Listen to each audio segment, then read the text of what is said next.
देखते हुए सऊदी अरब इस लड़ाई में कूद जाए, हो ना हो।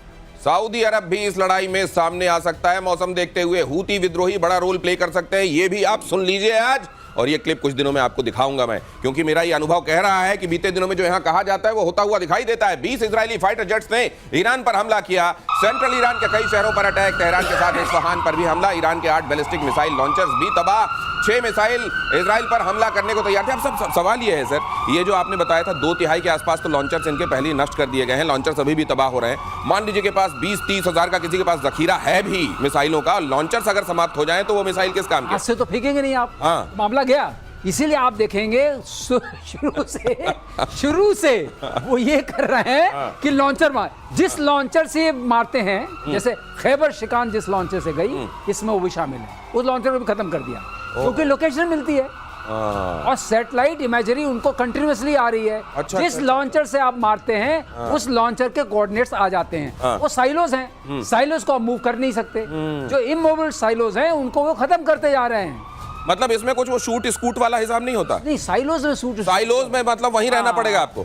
वो वाला होता है, वो अलग होता है। हाँ, वो अलग होता है, वो तो आप दिखता है, सरफेस पे है, उसको आप मार सकते हैं, वैसे भी आपका इमेजरी है, लेकिन साइलोज को मारना बड़ा मुश्किल होता है। और ये जो मिसाइल्स हैं जो हाइपरसोनिक होती हैं, साइलोज में होंगी। सर एक और क्यूरियोसिटी है और वो आप बता सकते हैं, लेकिन इस खबर के बाद ईरान के एयरबेस पर इजरायली सेना का बड़ा हमला, ये फ्लैश कीजिए। ईरान के 2 F-5 फाइटर जेट्स तबाह, फाइटर जेट्स दैचफुल एयरपोर्ट पर तैनात थे। एक बात जो ये कही जा रही है कि मॉडर्न डे वॉरफेयर में अब ये ड्रोन्स, फाइटर जेट्स, इनकी बहुत ज्यादा बढ़ती जा रही है आज कीमत ये, लेकिन उसका एक दूसरा पहलू ये भी है कि भाई साहब बना लो आप अपने पास इतनी सारी मिसाइलें कि आपको अपने फाइटर जेट भेजने नहीं, यहाँ से लॉन्च करो, वहां मारते रहो। बिल्कुल सही दिनेश, कई बार हम ये सोचते हैं एक एक अगर हमें स्टेल्थ फाइटर, जैसे आप चाहते हैं F-35, फुली लोडेड F-35 आपको 1000 करोड़ पड़ेगा। 1000 करोड़ में आप हाइपरसोनिक मिसाइल्स कम से कम बना लेंगे, कितने? 20 करोड़ की भी एक पड़ी तो आप 50 बना लेंगे। तो 50 मिसाइल आप देखिए 2-4 पड़ती है, क्या हंगामा मचता है। तो इसलिए ये जमाना बड़ा बैलेंसिंग का आ गया है कि आपके पास कितने स्टेल्थ फाइटर्स होने चाहिए, आपके पास एयर डिफेंस नेटवर्क कैसा होना चाहिए। और स्टेल्थ फाइटर तो बहुत महंगा बनता है सर, बहुत महंगा। उसके मुकाबले अगर आप मिसाइल बनाओ तो सस्ती पड़ती होगी, सस्ती पड़ेगी। और इंडिजिनस आपको बता दें, जहां तक भारत का सवाल है, हम रॉकेटरी के सुपर पावर हैं, ये बहुत कम लोग जानते हैं। रॉकेटरी मतलब उछाल के फेंकने वाले, किसी चीज को फेंकना हो फेंक सकते हैं। हमने चांद पे पहुंचा दिया, एक जहां तक भाला जाए, एक जहां तक भाला जाए, राइट, उसमें हम उस्ताद हैं, उसमें कोई दिक्कत नहीं है। जहां तक सवाल है हमारी डिपेंडेंस, आप ये कह सकते हैं कि माइक्रोचिप्स के लिए है। और मैं आपको एक चीज बता दूं, माइक्रोचिप्स जो है, ताइवान 95% मिसाइल्स की माइक्रोचिप्स बनाता है, मिलिट्री माइक्रोचिप्स। तो इसलिए थोड़ा संबंध अच्छा रखना पड़ेगा ताइवान के साथ। ताइवान तो करते हैं। अब ताइवान को लेकर भी यहाँ कहा जा चुका है, मेजर गौरव आर्य कई बार कह चुके हैं, अब एमबीवीटी खत्म, सीधे सीधे जाओ, सपोर्ट करो। ईरान पर अमेरिकी हमले की रशिया चाइना ने निंदा की, दोनों देशों ने कूटनीति के जरिए शांति की अपील की। चीन ने हमले की तुलना 2003 के इराक युद्ध से की। हमला परमाणु तबाही का जोखिम बढ़ा सकता है रूस, और दिमित्री मेदवेदेव कह रहे हैं कि कुछ कंट्रीज ऐसे हैं कि अगर वो नहीं भी बना पाएगा तो वो दे देंगे अपने न्यूक्लियर ईरान को।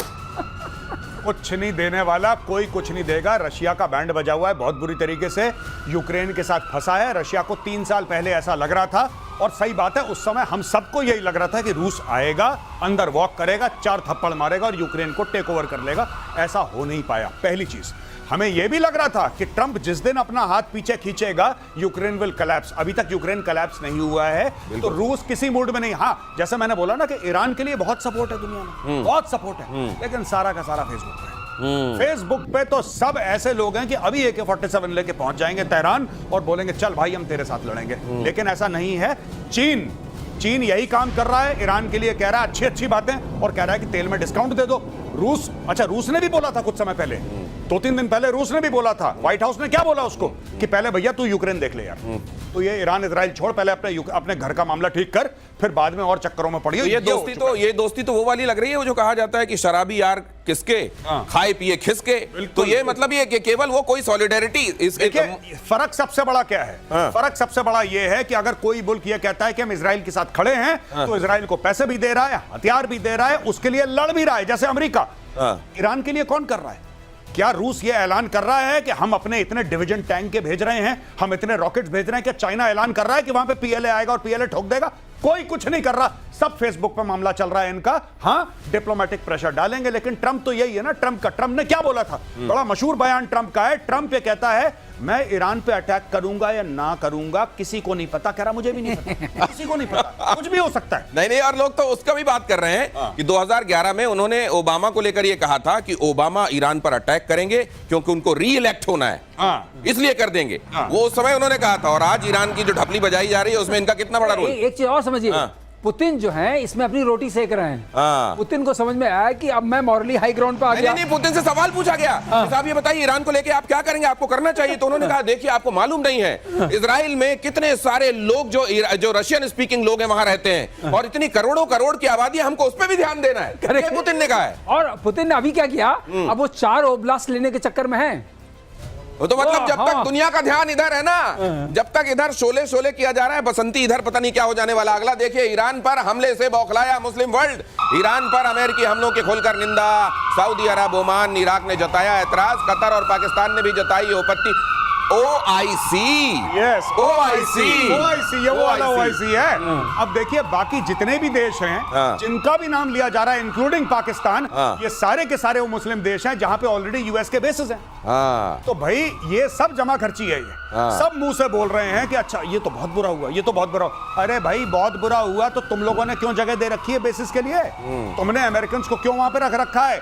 पाकिस्तानियों ने तो अपने दे दिए, 2 बलूचिस्तान में दे दिए। नूर खान दुनिया भर का अपना रेड कारपेट लेआउट कर दिया, और यही पाकिस्तान कह रहा था नहीं, इनको ना नोबेल प्राइज मिलना चाहिए ट्रंप को। आज की तारीख में पाकिस्तानी सरकार पे थू कर रहे हैं और बोल रहे हैं कि यार ये तुमने क्या करा, तुमने तो आलम इस्लाम के साथ गद्दारी कर दी। गद्दारी करने वाला मीर जाफर पाकिस्तान की सरकार नहीं है, वो आसिम मुनीर है आर्मी चीफ तुम्हारा, वो गद्दार है, उसको पकड़ो। और टर्की ने बुलाई थी बैठक अपने यहाँ, ऑर्गेनाइजेशन ऑफ इस्लामिक कोऑपरेशन, ये जो है भाई साहब, वहां जाके इन्होंने क्या किया है। और आप देखिए ये बताया जा रहा है, हकीकत क्या, इसीलिए कह रहा हूं OIC। और डोनाल्ड ट्रंप की दोगली नीति बेनकाब हुई है। इधर एटमी अड्डों पर बम गिराकर ईरान से बोले ट्रंप अब शांति का समय है, रुक जाए ईरान। ट्रंप ने कहा ईरान को फौरन शांति स्थापित करना चाहिए, नहीं रुका तो ईरान में और तबाही होगी। गजब है वैसे ट्रंप भी, है ना? पर जिस दिन ट्रंप ने यह बोल दिया था ना दिनेश भाई कि मैं क्या करूंगा किसी को नहीं पता, ये मुझे भी नहीं पता, ये किसी को नहीं पता मैं क्या करूंगा, उस दिन मैं समझ गया कि ये भाई बिल्कुल सही रास्ते पे चल रहा है। ये वो हाइपरसोनिक है जो कि रास्ता बदलता है अपना। सर बताते हैं ना कि ऐसे रास्ता बदल देती है हाइपरसोनिक, तो चल रही है 12-13 मार्क पे, कभी लेफ्ट जा रही है कभी राइट जा रही है, वो हाइपरसोनिक ट्रंप है। ये जब ये बंदा अमेरिका का राष्ट्रपति, the most powerful man on earth, जब ये कहता है ना कि किसी को नहीं पता, कह रहा मुझे खुद भी नहीं पता, कोई बात नहीं, घर की बात है, कुछ भी हो सकता है।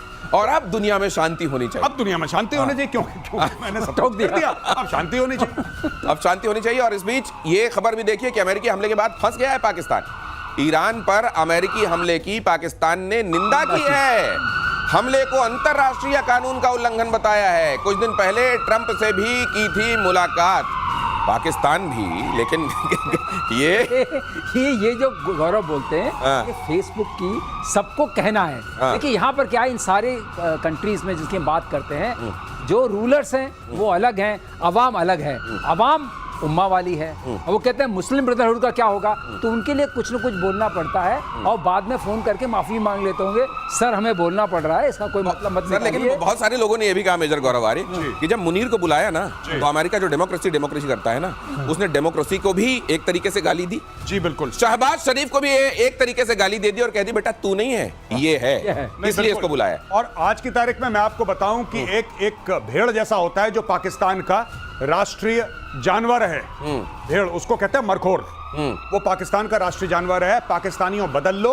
गिरगिट को रख लो अपना राष्ट्रीय जानवर। ये मरखोर कहते हैं, मरखोर, वो ISI का भी साइन वही है, मरखोर वो भेड़ है जिसकी ऐसे अच्छा वो जाके ऐसे अपने सिर से जो कई जगहों पे टक्कर मार रहा होता है। लेकिन ये वो मरखोर है जो कभी किसी को टक्कर नहीं मारता, जो घास खिलाता है उसकी रखवाली करता है, ये वो मरखोर है भाई। इन्होंने ये जो आज की तारीख में पाकिस्तानी पार्लियामेंट करी है ना कि ईरान के साथ बड़ा गलत करा, ये तुमने 48 घंटे पहले क्यों नहीं करा? क्या तुम्हें नहीं पता था? हमें यहां पे स्टूडियो में पता है कि अटैक होने वाला है, हमें यहां पे पता है, दुनिया कह रही है अटैक होने वाला है, पाकिस्तान को नहीं पता था, क्योंकि पाकिस्तान के एयर स्पेस में अमेरिका के रिकॉनेसेंस प्लेन चल रहे थे, ये पहले ही बिक चुके हैं।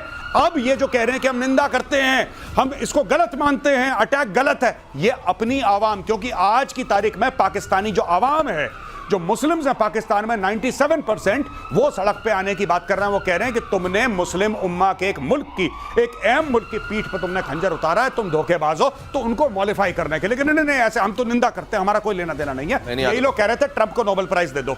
तो अगर ऐसा होने वाला है तो मुझको लगता है मुनीर फौरन इसको करेक्ट करेंगे, बहुत सारे फोन, घड़ियां, लैपटॉप लेंगे और ईरान चले जाएंगे। आप चिंता मत करो, उम्मा वालों को देने जा रहा हूं। कुछ दिनों में इससे पता चलेगा कि कौन कहां बैठा हुआ, कौन कहां बैठा। ये पुराने धोखेबाज लोग हैं, इसलिए मैंने इसको बोला था। अभी मैंने ट्वीट भी करा है जिसमें वर्दी में आसिम मुनीर, आप जाके मेरा ट्विटर देखिएगा, वहां पे लिखा है नेम टैग में मीर जाफर।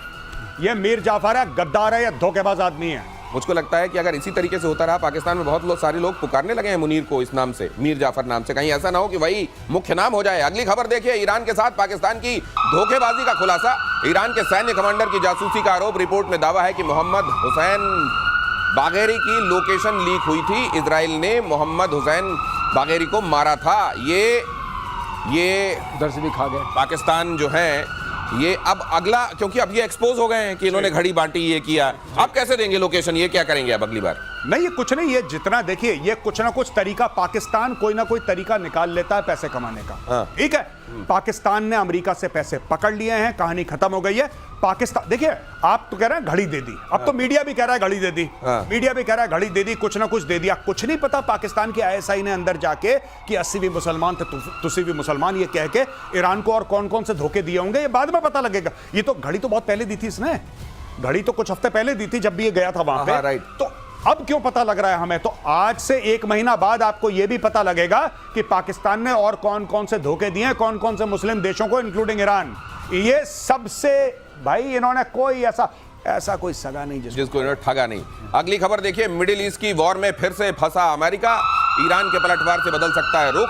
अमेरिका के खिलाफ रशिया, चाइना के लिए एक मौका भी इसको देखा जा रहा है। लेकिन क्या ये होगा? ये मार्शल श्रीवास्तव, ये जो लोग गैस कर रहे हैं कि अब ये हो सकता है, वो जो तब समझा गया था कि जिस तरीके से सीरिया में फंसा था ये जाके अमेरिका, इस तरह का हो जाएगा क्या? ये होता दिख रहा है अभी? ऐसा कुछ नहीं होगा। देखिए, रशिया तो ऑलरेडी फंसा हुआ है यूक्रेन के साथ, उसको पहले वो सॉर्ट आउट करना है, उसका अपना नेशनल इंटरेस्ट वहाँ है। चाइना खुद फंसा हुआ है, उसको पता है कि पाकिस्तान गद्दार है, उसके साथ दोस्ती करके सीपैक बनानी है। ईरान को उसको ज़रूरत है, ईरान को वो नहीं खंडहर बनाना चाहता, ज़रूरत है शांति की बात करेगा, क्योंकि वहाँ से उसका 80% तेल आता है। तो जहाँ तक सवाल है, इसमें इतने इंटरेस्ट फंसे हुए हैं कि चाइना से कोई उम्मीद नहीं है, रशिया से कोई उम्मीद नहीं है, कोई खड़ा नहीं है। अच्छा सर, ये बताइए, अगर ट्रंप की जगह बाइडेन होते अमेरिका में, मेजर गौरव आर्य, तो रशिया कुछ और सोच सकता था क्या फिर, कुछ अलग तरीके से? क्योंकि देखिए, ट्रंप जो है वो बहुत अनप्रिडिक्टेबल किस्म का आदमी है। ये दोस्तों के लिए भी उतना ही खतरनाक है जितना दुश्मनों के लिए खतरनाक है। ऐसी बात नहीं कि आप ट्रंप के दोस्त हैं। कनाडा के साथ तो इनकी जय और वीरू वाली दोस्ती थी। आज की तारीख में कह रहा मैं कनाडा ही हड़प लूंगा। नेटो का बंदा, नेटो का अहम मेंबर, डेनमार्क से कहता है, जो कि ओरिजिनल सिग्नेटरी है नेटो का जब नेटो बना था, उससे कहता है कि मैं तुमसे ग्रीनलैंड ले लूंगा। तो ये आप इस पर भरोसा नहीं कर सकते। और आज की तारीख में जो दुनिया डरी है ट्रंप से, वो इसीलिए डरी है जैसे सड़क पर पागल घूमता है, ऐसे हाथ में पत्थर लेके किसी के भी सर पे उठा के मार। इतना अनप्रेडिक्टेबल आदमी। ये देखिए जरा अगली खबर, रूस के राष्ट्रपति पुतिन का बहुत बड़ा दावा। पुतिन ने कहा पूरा यूक्रेन हमारा है, रूस और यूक्रेन के लोग एक ही हैं। पुतिन ने जल्द ही यूक्रेन पर कब्जे। अब ये मतलब वो उधर नहीं, आप केवल मैं बोल रहा था लोहांस्क की रोटी ही। कि भाई अब पूरे की बात करो तो आधा मिल ही जाएगा, आधा मिल ही जाएगा।